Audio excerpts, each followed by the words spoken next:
Hello, my name is Peter Glick, and together with my co-author, Clara, I want to talk to you today about our CHI paper, MyCareBudget, co-creating a healthcare digital commons with and for disabled citizens and their unpaid carers. So who are these people? Well, some of them are participants, some of them are the children of our participants. Something that you won't be able to pick up on is the fact they all need a team of paid carers to manage their care 24/7 every day of the year.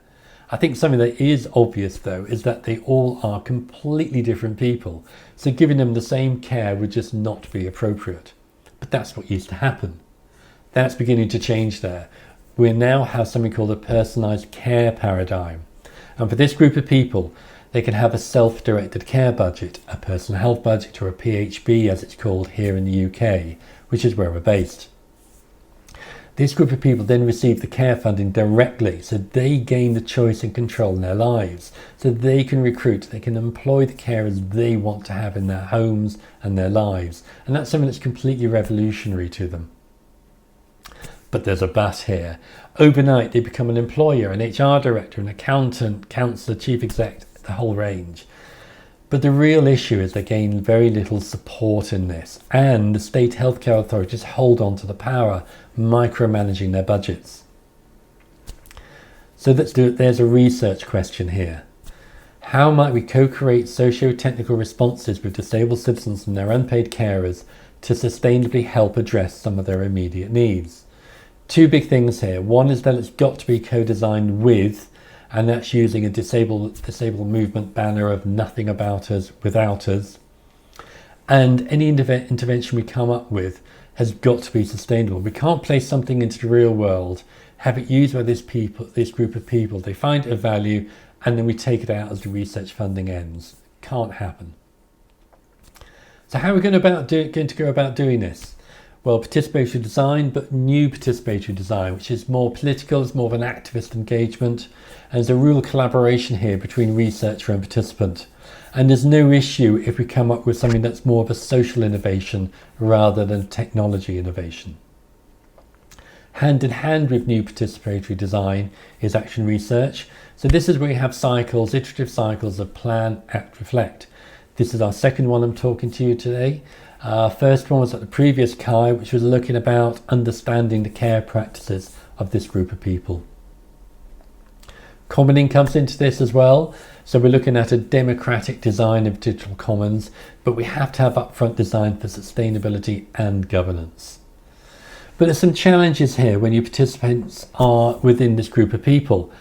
Because of their priority of care, they have precarious and unpredictable lives.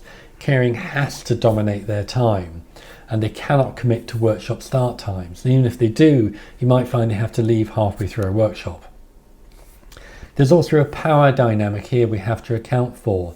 There's a real fear here and an anger at their healthcare authorities because of the way they've been treated in the past and because of the way they continue to be treated. So how do we do this? How do we participate with these group of people? Well, first of all, temporally, we had extended duration workshops, 14 days, 7 days. So these were asynchronous, and we used a tool called Crivellaro. And that's an online tool, runs in a browser, looks great on a smartphone, free to use for some people. And we had up to 23 participants who took part when they wanted to take part, so minimal time constraints for them. It also gave them time to evaluate comments, but it's actually hard in the research here because you've got a 14-day workshop that's running 24/7. Spatial configuration as well, so it was all remote, it was all typed, all mouse work, no video. And we gained some positive feedback from that. People were saying it removes social awkwardness from video calls, particularly when they haven't met the people before. But perhaps there's missed opportunities here. I enjoy those face-to-face conversations you can have with people, either an interview or a focus group. We want to be safe, have a safe design space, and had to be respectful. So one of the big decisions we took was to exclude healthcare officers, but that allowed our participants to voice issues they had without any fear of reprisal. So what was the need they came up with? Well, positionality statement here. This is a corner of my house, so I helped to manage a self-directed care budget for a family member. And there's just a mess of documentation here. So we've got a notice board for the paid carers with a whole range of information on it, and a whole range of ring binders behind it on the shelf. And there's another part of the house which has got even more ring binders. There's a massive documentation you need to run a paid care team. So here's just some examples. So there's an accident reporting policy, so that'll be stuck up on the wall somewhere. So that's really rich of text. There's a care log, which is meant for data entry, so the carers can write down what happened on the shift for passing over to the next shift. And graphical images as well. So here's a body map. So when a paid carer finds a bruise or a mark on the body, they can actually write down what it is and we can look into it. These care artefacts, if we've seen them, you need them all the day you start, but no one tells you need them.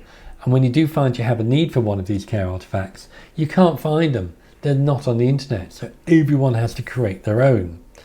So the participants said that they wanted to share theirs. They had their full sets of care artefacts now, and they wanted to be held online for sharing so people could download, but they wanted them so that people could edit them, they could have feedback, comments against them, and to me that called out as a digital commons.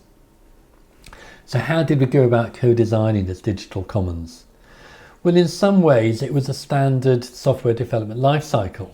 We've got requirement sessions in there, pre-deployment checks. The big difference is the extended duration of these focus groups and these work groups. 14 days, 7 days, 2-day drag and drop sessions, and that was the key difference, and that really worked well. The other thing we had to really think hard about was sustainability throughout co-design. Socially, that meant that we're not going to need a group of people to run this innovation.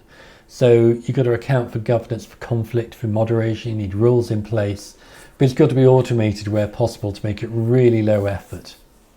And as with any technology we put out there into the wild, we've got to consider unintended consequences.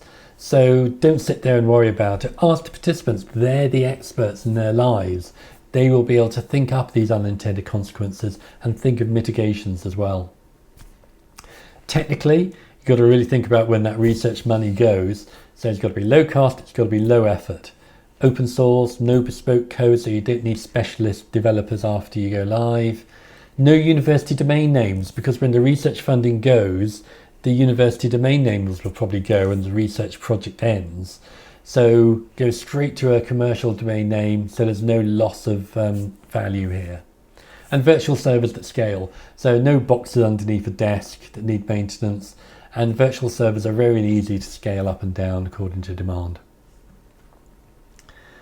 Some outcomes. So the first one is www.mycarebudget.org. So that's a digital commons that holds 95 documents at the moment.